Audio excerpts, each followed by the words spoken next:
Let's preview the upcoming official visitor weekend. And this is another one where, we're looking at close to 20 guys that are going to be on campus. Stay locked in over at Dogs 24/7 for any updates that we have.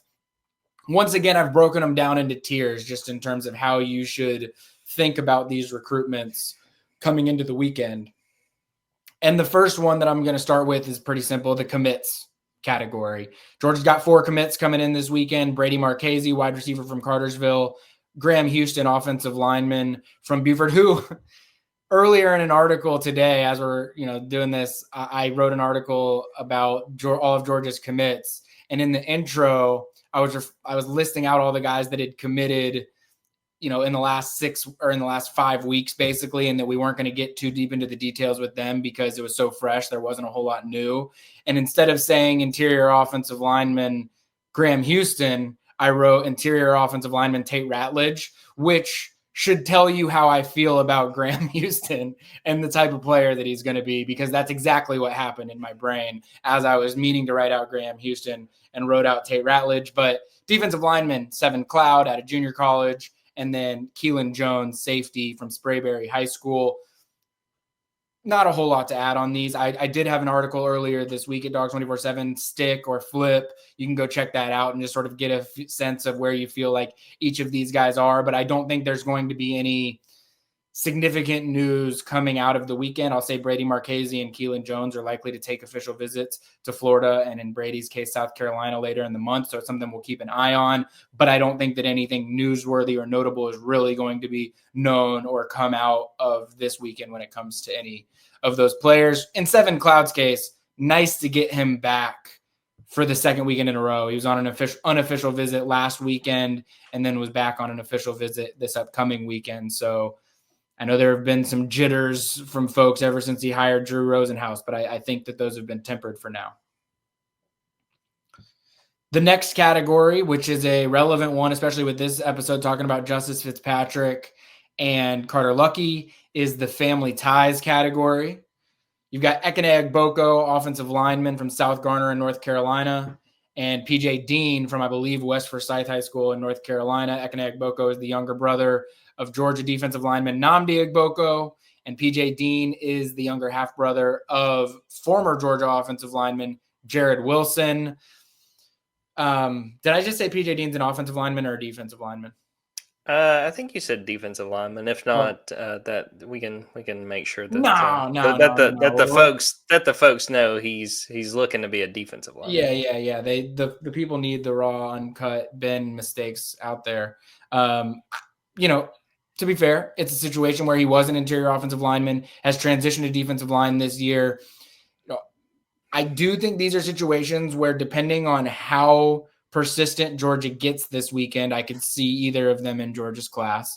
I probably favor the situation with Ekene Agboko right now for a few reasons. One, the buzz has been there more with him throughout the spring because of what's happened with Jackson Cantwell. I know he's listed as an interior offensive lineman. I think Ekene Agboko is someone that Georgia looks at as an offensive tackle frame, and Georgia needs to figure out its offensive tackle situation. I've mentioned already, interior offensive line is set when it comes to Georgia. Like, it is going to be a good interior line class for Georgia. What happens at tackle, we'll see. Ekene Agboko would be a great option to try and be able to lock him down. PJ Dean, still up in the air. I think that Ohio State has made things interesting. And I'll say this, I think Clemson has made things interesting with Ekene Agboko too. So I don't think that just because there are family ties here that Georgia is guaranteed to get either necessarily. But given how we know, look, Georgia just got 2 2026 commitments, and I think they leaned heavily on personal family relationships to be able to lock both of Justice and Carter down in the last week. I think it's a little bit easier to get people to just say, hey, I want to shut this thing down and I'm ready to stick with Georgia, when there are some family relationships to be able to lean on. This one is probably the most interesting category when it comes to recruitments that I think you should be paying attention to what you hear going in and what you hear coming out. And that's the don't sleep on this recruitment category.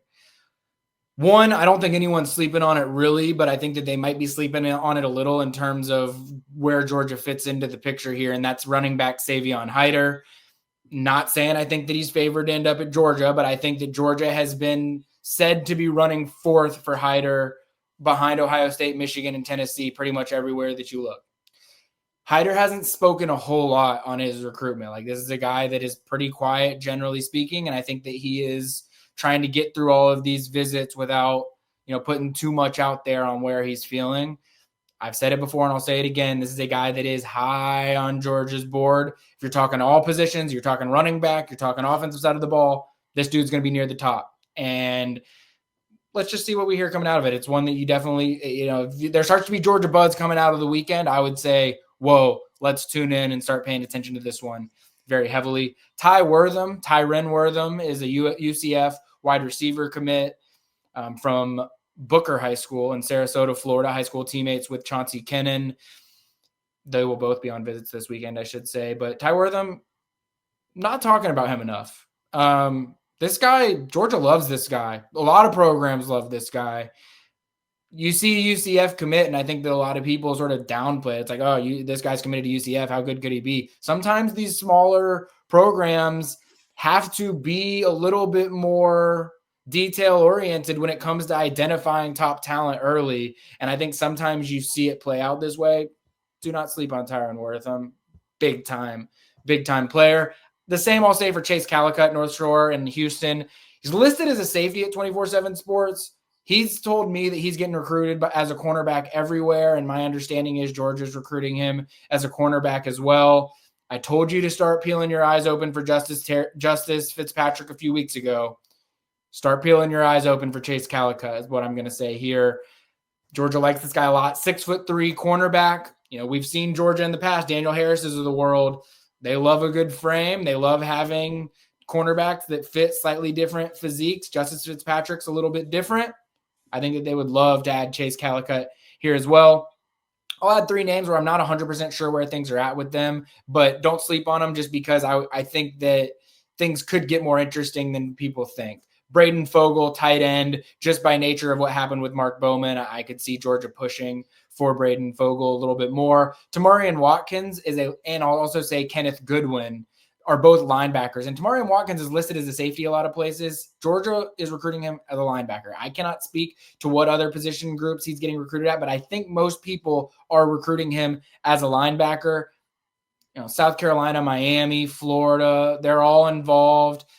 Let's see what happens with Tamarian Watkins. He has been in Georgia mock classes for me in the past, not with a huge confidence level, but been trying to figure out the linebacker board beyond Tyler Atkinson, and it's been a little bit difficult. And I think Thomas Davis Jr. created a little bit of clarity there, which maybe would have me change some things.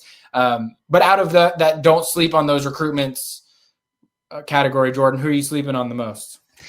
Who I'm sleeping on, I would never sleep on any of those guys because Ben has I've seen the light because of Ben. Savion Hyder's the guy I'm probably most intrigued by because, as much as, some of our first predicted commits were running back. I think I had Derek Cooper when we first started that segment, and we're still waiting for Georgia to get a running back commit in the 2026 cycle. So, Savion Hyder seems to be that top guy.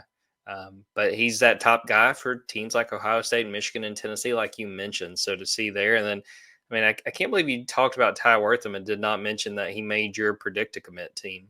That's a guy that makes a lot of sense to me, his skill set and what he could add to this class and, what he stands, sort of the skill set he would bring among the receivers Georgia's going after in 2026. So, it's kind of a cop-out to talk about all those guys, but when you talk about, the linebacker who, if you tell me Georgia's looking at a guy that was projected as a safety and they want him to play linebacker, I feel like we see that mold again and again and again at Georgia.